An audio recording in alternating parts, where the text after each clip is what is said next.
All right. Good afternoon, everyone. Glad you could join us today. Ken McBee, Vice President of Driver Retention, coming to you from sunny Phoenix, Arizona. It's cooled off today. It's a fine 106 degrees, so at least it's cooling off here. From our last discussion we had last week, we've invited a few guests this week so we could answer some more of your questions. So this week we have Tim Burks, the Vice President of our shop procurement, with us. And then we also have Andy Meyer, our Vice President of Owner Op and Driver Retention. So we'll just get started here. One of the topics that we spoke about last week that came up was Opti-idle. So Tim, can you just tell us really how Opti-idle works, maybe what trucks have it, and the kind of the parameters? Sure, but before I do that, I'd like to thank you for this opportunity, Ken, and say hello to everybody. So what we call Opti-idle is what our Freightliners have, and so we can cover that real quick. So all of our Freightliner tractors, sleeper tractors, that are 2018 to current model years have what we call optimized idle in it. All of our tractors that are model year 2021, so any truck that starts with the 2.1 series, all have an idle system, whether it's Opti-idle or whether it's Smart Idle or Kenworth's idle system. All of those trucks have idle systems. And those systems work two ways. One way is in what we call battery mode. And that's simply where you can put it in battery mode and it watches the battery voltage, and as battery voltage goes up or down, the truck will start itself, run for a few moments to charge the batteries back up, and then it will shut itself off. The other way the idle system works is by setting it very much like you would set the thermostat in your house. Some of the trucks have a digital setter where you can set your desired temperature. Other trucks have the traditional knob, where the more you turn it toward the cold, the colder it gets, or the more you turn it toward heat, the warmer it gets. But those trucks are designed to operate just like the thermostat in your home. And so how they function is you put it into either comfort mode, which is what it's considered when you're putting it into temperature mode. And when you do that, you set your temperature to where you want to be comfortable. And the truck will run and shut off as the temperature reaches, very much like an air conditioner in your house. Now, obviously, if it's in hotter climates, say for example Phoenix, the truck may run substantially longer than what it would if you were, say, in North Dakota or somewhere of that nature where it's not as warm. And when it's in battery mode, it simply works off of battery voltage. So it'll kick in once the battery voltage gets down to 12 volts. It'll run until the batteries reach 14 volts, and then it'll shut off. Now, we do have a group of trucks that are pretty much any truck that is a 2000 model 18 that is a international Kenworth or Volvo. So from 18 to model year 20, those trucks do not have idle systems on them. Those trucks will idle, but we do have an ambient air temperature sensor that is on those trucks that says, look, at the outside temperature is between 32 degrees and 68 degrees, the truck will not idle. But if it's below 32 degrees or if it's warmer than 68 degrees outside, the trucks will idle, and they'll continue to idle to be able to keep you warm or cold. On that factor, if it is wintertime, all of our tractors are equipped with what we call bunk heaters. Majority of them are S-bar or webasto heaters, and those heaters work very much the same way as the Opti-idle system. They have a controller. You set your desired temperature, and that heater works off of fuel, and it will come on and keep the inside of the sleeper area warm, and it'll shut off once it's reached the desired temperature that you have it set for. Great. So sounds like you want us to be comfortable at all times. You want the drivers to be, right? Absolutely. We definitely want the driver to be 100% comfortable when they're trying to get their rest period. We want them well rested and ready to drive when it's time to drive. We don't want to do anything that jeopardizes that. And then, of course, I would just encourage all the drivers when we're not resting, that's the time, if you can. We know it's a different time of life right now with COVID and other things happening, that you can't go in as many places as you could before. But if you can, go and enjoy some of their air conditioning too, right? Yeah, absolutely. And that's something we talk about a lot is idle. We have calls and we talk about idle. And really, when we talk about idle, it's asking our driving associates to really do the best they can to shut the truck off every time they have an opportunity to do so. It's not to keep it off and have them be hot or cold when they're trying to sleep. We want them well rested. It's all the other times that the truck's not driving, meaning they're going inside to get paperwork, or going inside to see the customer, going inside to get a fuel ticket or something to eat. Shut that truck off. And by doing that, that really helps reduce the idle, and it helps us save on fuel expense. We want them to be comfortable, run the truck when they need to run it to get their rest, but we need their help in controlling it when there's times when they're not driving and they're not on the rest period, to just simply shut it off when they can. And those things will help us to keep the idle down. And fuel expense is one of our highest costs, right? It is our highest expense. Yes. So put it in perspective. I'm sorry, but put it in perspective. We pump anywhere between 13 to 16 million gallons of fuel a month. Wow. So, if we save just even a few pennies or a few gallons of fuel per truck, that can equate later on to down the road with other stuff that we can invest in, like absolutely, or driver amenities or other, rebuilding our terminals, things like that, right? Absolutely. And there's lots of, state regulations that are coming in places where it's becoming more and more, something that is looked at and reported on, right? We have to make sure that we're keeping, the environment in mind and all those things at the same time. Perfect. So one of the other questions that came up last time, or a discussion point, was really parts availability. Some folks had to wait a few to get in certain parts, but and they felt like they had heard from shops or other drivers too that we maybe didn't stock as many parts as we used to before. And I think we have slimmed it down a little bit. But can you tell us about how the part system works and what we have in stock? Absolutely. So first and foremost, we track every part that is purchased by every shop. And we also track it by, who we're buying the part from, what the part was for, what truck, what OE, what trailer, so on and so forth. And with our system and our softwares that we have, we want to have enough parts to service the need, but at the same time, we don't want to overstock on those parts.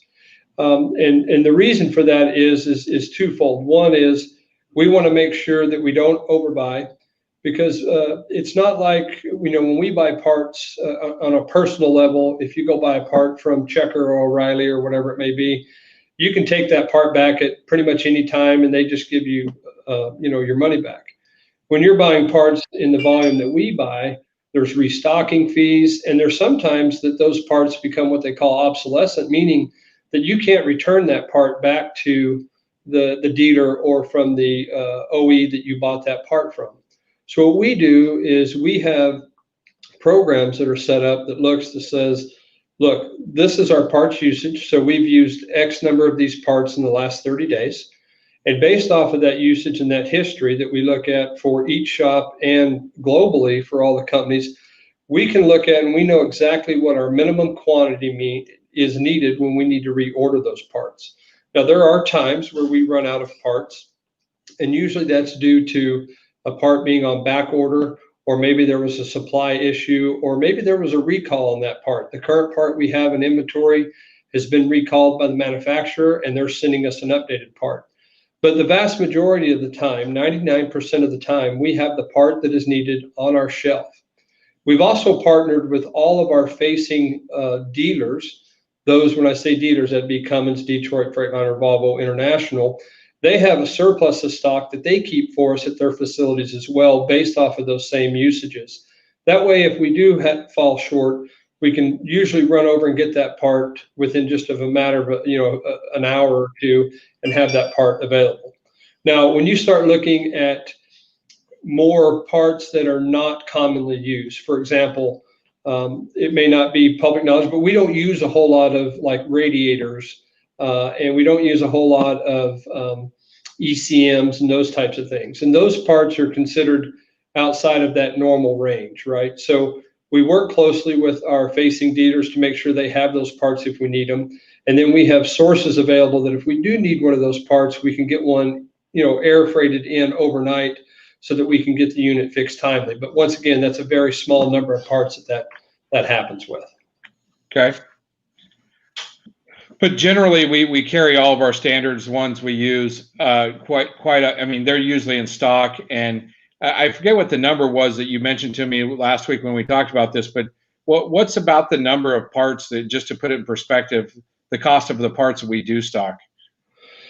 Well, if you look at our overall number for what we did for parts, say, for example, last year, you were, roughly our total spend was sitting, we did like $81 million, but our current inventory dollar amount of what we have in inventory at any given level is somewhere around that $6 to $7 million range at any given level across all of our facilities. And that's not counting tires. Tires would be another $800,000-900,000 on top of that. Wow. Okay. Good deal. So, A&B Services came up, and we do have a scheduling system for that. How does that work?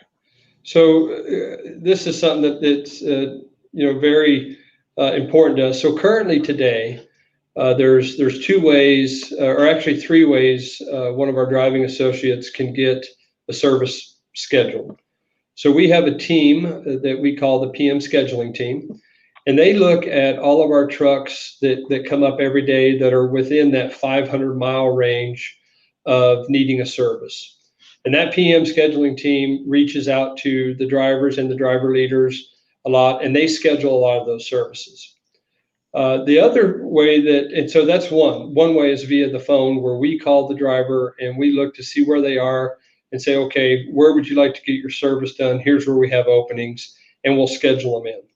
The other way a driver can currently get set up to get a PM is through their driver leader.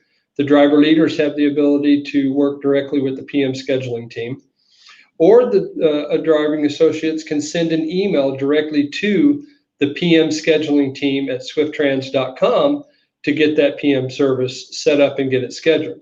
Now, I am happy to say that we have been working very hard with our app development team, and here very soon we are going to have an app available for all of our driving associates to where you can go look and see any shop, and you can schedule your service to where it's convenient for you right through an app right on your phone. You'll also be able to communicate with that shop. For example, maybe you're going to be running a few minutes late to your appointment time. You can simply send them a message, and they'll be able to see that message, and they'll be able to communicate with you.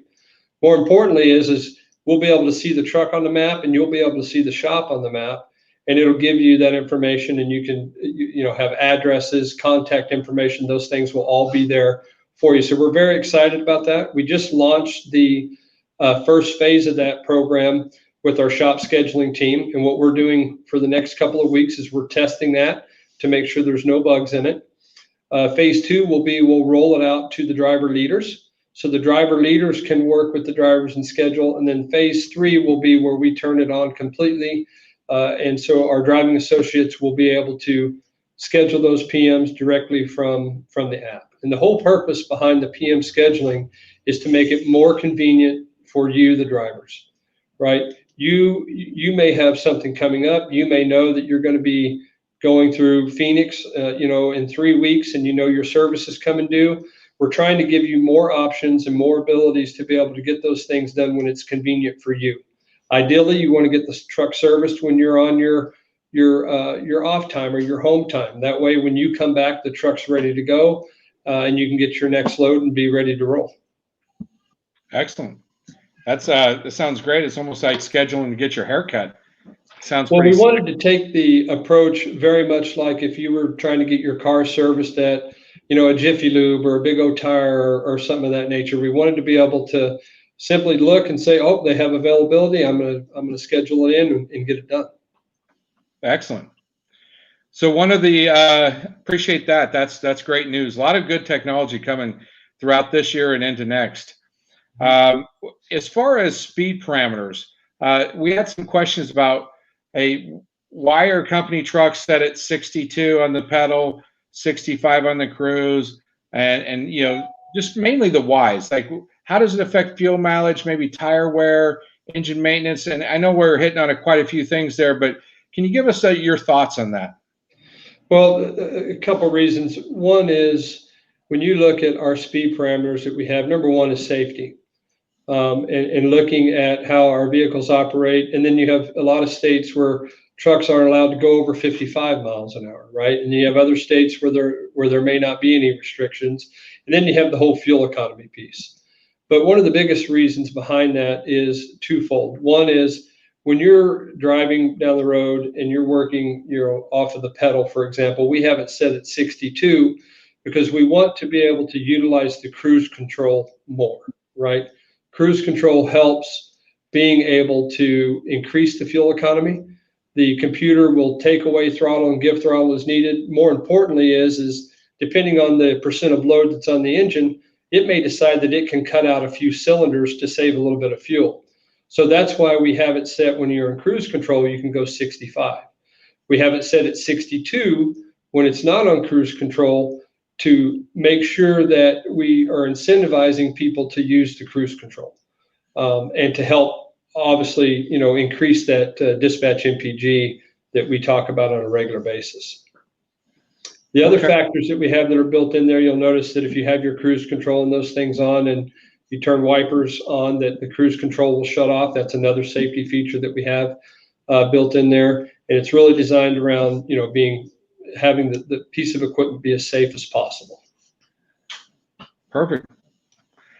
Well, I do see we have some comments coming in, but before let's go ahead and get to some of those. And what I would tell everybody is, please go ahead and put comments in there. And if your comment doesn't get read, doesn't get answered, we are answering them afterwards. Also leave comments that you would like to see what our next videos are about, or things that you would like to know.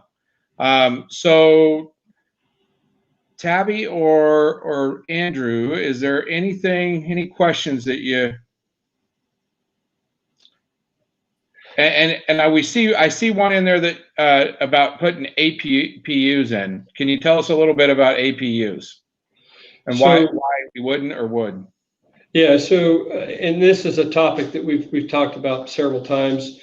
The main reason why we do not use APUs today is simply they are not a cost-effective option. When you look at the cost of what it costs to put an APU on and the amount of life you get out of that APU, it is not a cost-effective option for Swift.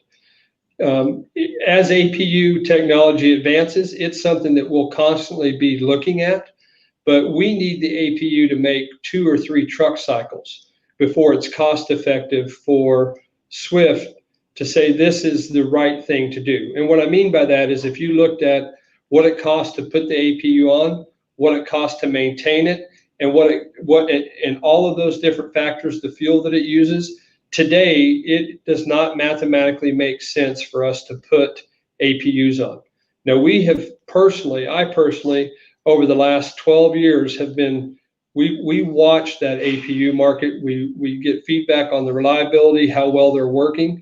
And today it is just that reliability level and the quality level of the APU is not where it needs to be for it to be cost effective for a fleet like Swift. Hey, Tim, if I could jump in there for a quick second. Lots of questions on idle. You covered idle pretty extensively. We have Opti-idle, and we have other things to help us with the idle on the trucks. We have covered this on Facebook too numerous times, but guys, we know it's hot out there. We know you're going to have to idle sometimes to keep yourself cool and get your sleep. We totally understand that. So, if you're having issues, please get with your driver leader or your fleet leader or your terminal leader and work those out. We're not saying that you can't be comfortable. We just need you to, be aware that if you're not in the truck, like Tim says, you can shut it down when you're out of the truck. And that's all we're asking, guys. And on that note, if anyone's if there's issues out there, please reach out to me or anyone in the shop team. We want you to be comfortable. We want you to be well rested, right? So we want to know if you're having issues so that we can help you work through those issues or get whatever issues fixed that there are. right? Your rest is very important to us, and we want to make sure you're well rested. But to Andy's point, it's really the things that our driving associates can do to help us is really take ownership and shut that truck off every time they can, especially when they're getting out of it, right? Right. Hey, Tim, one more question that I don't have the answer to this. I thought it'd be a good one for you. There's a question about wheel alignment machines in our shops. Are we going to add those, or is that just something that we're going to continue to send out for alignment? So it's a great question. When you look at the alignments, we use a tool that is what we believe is more efficient than a regular alignment tool. Regular alignment tools come into play when you have to get the alignment done. And when you look at that, alignments is not something that we do a lot of. I know that when you look at it from the numbers perspective, if we said we do 200 a year, that sounds like a lot, but when you've got a fleet of 13,000 trucks, 200 a year is not a lot, right? So we've partnered with folks that specialize in doing alignment to make sure it is done accurately, right? And so that's why we've opted to have those outsourced to the dealers. Most of our dealers that we have relationship with for alignments get us in and out same day. Now, mind you, there could be times where one comes in late in the day and they may not finish it until the next day. But we really wanted alignment experts to be able to do those alignments. And we've negotiated some really good pricing with those folks. And it's more cost effective for us to have them do it than it is for us to do it. Awesome. Thank you. One other question on inflating tires. Don't most of our trailers now have the auto inflation on the trailers and trucks? Correct. Almost all of our trailers today have auto inflation systems on there. We do have some, some of our drivers ask, well, how do you know if the tire is good? So I'll give all of you a little tip. In the very front of the trailer, right before the left front dual of that trailer, there is a little air port there, and it looks just like a regular valve stem. You can take that little cap off and you can gauge that with a gauge, and it'll tell you what the pressure is in that tire system. Then you just put the little cap back on. It's designed to, as trailers sit, tire pressures can fluctuate. They can also fluctuate based off of where that tire was aired up. For example, if a tire is aired up in Denver during the heat, and then it comes down to Phoenix, well, that tire is going to have a lot less pressure in it in Phoenix than it did in Denver. So these tire pressure systems are designed to maintain and balance the tire pressures, and it uses it off of the amount of air and heat that gets generated inside the axle tube. So the axle tube on the trailer actually builds up pressure, kind of like a Coke can. When you pop it, the pressure comes out. Well, the tubes of the trailer do the same thing, and that's how it airs up the tires. And then it has checkaway valves. So if one starts leaking and it senses that it's not able to maintain, it'll shut the airflow off to that particular tire. And almost all of our newer trailers today have a little light up in the top left-hand front corner on the corner radius of the trailer. So if you see that little light come on, that's telling you that there's an issue with one of your trailer tires. Would you say we're at 50%, 75% as far as auto inflators go? Andy, I want to say we're more like 65%, but okay. I can double check that and make sure. But I think we're somewhere close to that 65, 70% range. Awesome. That's great. Mm-hmm. Also, one other question that we wanted to talk about, and I think we had a streamer on it. Where do we find the shop hours for each location? So that's a great question. So there should be on the owner-operator portal and the company driver portal a list of our shop locations. And if you click on that and you open it up, it will show you all the shop locations and their hours. You can also find it on the shop portal page as well. And it lists that, and that's updated. We update that on a regular basis. All of our shops also have their hours of operation posted throughout their facilities around their shops. So even if the shops aren't open, Tim, we're staffed 24/7 in the on-road department, right? If people have issues after hours. Yeah, so that's a great question. So obviously our on-road group is staffed 24/7, but we also have technicians on call at every facility. So for example, if you rolled into Sparks, Nevada, it's 8 o'clock at night, the shop's closed and you need a tire or a light. When they call or message the on-road group, 9 times out of 10, it's going to be one of our technicians that comes out to the shop and we take care of that. Awesome. Thank you.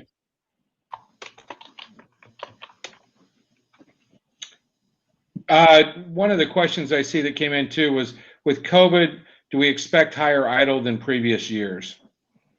Well, absolutely. I mean, COVID has been this, whole new culture change to us, right? And so we number one, we know that when you look at our driving associates, they're very limited on where they can go to be able to be comfortable. And frankly, I think a lot of our driving associates are probably getting real tired of being cooped up in that truck, right? I think they would very much like to be able to go sit in a lounge somewhere. And so, yes, we're very mindful of that. And so that's why one of the biggest things that we've kind of shifted gears on, historically, if we were looking at, idle and managing idle, we'd be looking at folks that were, at 40 or 30% and working to try and get them to improve. Our main focus right now has just been trying to work with folks that have 55, 60, 70, 80% idle, because we know COVID has had a really big impact, right? And we know there's very little places or options that our drivers have. And we know it's a difficult thing that we, have to work through and that we have to talk about. But that's why our main focus has been, ever since about mid-April, look, we just want you to focus on shutting the truck off when you're not in it.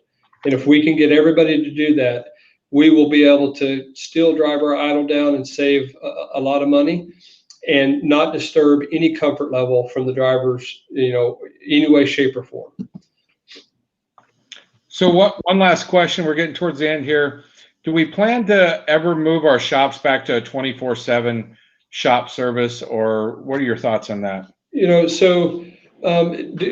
won't ever say no, that we're never going to consider that. We look at what the need is and what the volume is, right? And we look at, how fast are we turning our trucks? Our average truck comes in the shop today. On average, we have those trucks out in about 14 hours, and that's all jobs. That's big jobs to little jobs. The fact is we turn 80% of those trucks usually in the same day. But it really depends on what happens and what the need is. There was a time for 20 plus or longer than that. I've been at Swift 30 years, and up until about 2.5 years ago, the Phoenix facility was always a 24-hour facility.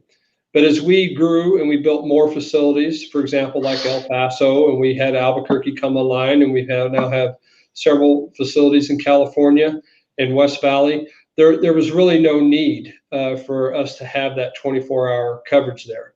So what we do in those cases, that's why we have on-call technicians in case something comes in that we need to take care of. We have the ability to take care of it. Perfect. And I do see some comments about, some shops that people think aren't as desirable as they could be. I would just give the feedback to you that, hey, we appreciate your feedback for sure. Voice your choice on any of those shops and give us specific reasons that you feel that they are great or they possibly need work. And I would assure you that goes right to Tim's leadership team, and Tim's group definitely addresses all of those within a 24-hour period. Sometimes it might get through the weekend to Monday, but otherwise that's the expectation. So with that, I just want to say thanks, Tim, for joining us. We appreciate your time. We definitely, you're a wealth of knowledge. You have been here forever, or for 30 years, and we will definitely be inviting you back in the future. So, and Andy, you too, thanks. It's always a pleasure to have you on. And both these folks are long-term Swift employees. They've seen it from the beginning to now, 28 and 30 years, and we can't thank them enough for joining us. Ken, I had one other thing I wanted to touch base or ask everyone for some help with, and that's doing a real good post-trip and pre-trip. You know, we got to make sure, guys, that we are being very safety conscious, and we've got to make sure that we're paying attention to our tires and that we're making sure our lights on our trailers work. You got, you know, this annual DOT focus that we've got coming up here next week. They're going to focus on lights, tires, and brakes. And we just really got to make sure that we're doing good, proper, you know, pre-trips and post-trips. The reason why the post-trip is so important is if there's something wrong with it, let's notify it, get it fixed, so that when the next driver goes to get it, it's ready to go for them, right? And vice versa. And more importantly, is just making sure that you're doing a good walk around, checking your oil, checking your antifreeze. Also, we got fall coming up, winter's right around the corner. So it's a good time to make sure you got extra blankets, coats, a little bit of extra food. You never know, you could get stuck in a blizzard or something somewhere. So just be mindful of those things. And then also chain laws in effect. So you can get chains at all of our shops pretty much west of the Mississippi. They have them. Obviously, as you folks know, chains are not allowed on the East Coast, but all of our shops have chains, and we are constantly feeding them in. So if there's any issues or any questions come up, just let me know. And Ken, I would love to come back and do this again. Appreciate you so much, Tim. Thanks, everybody. Have a good, safe day, and we appreciate you joining us. Thank you. Have a safe holiday. Thanks.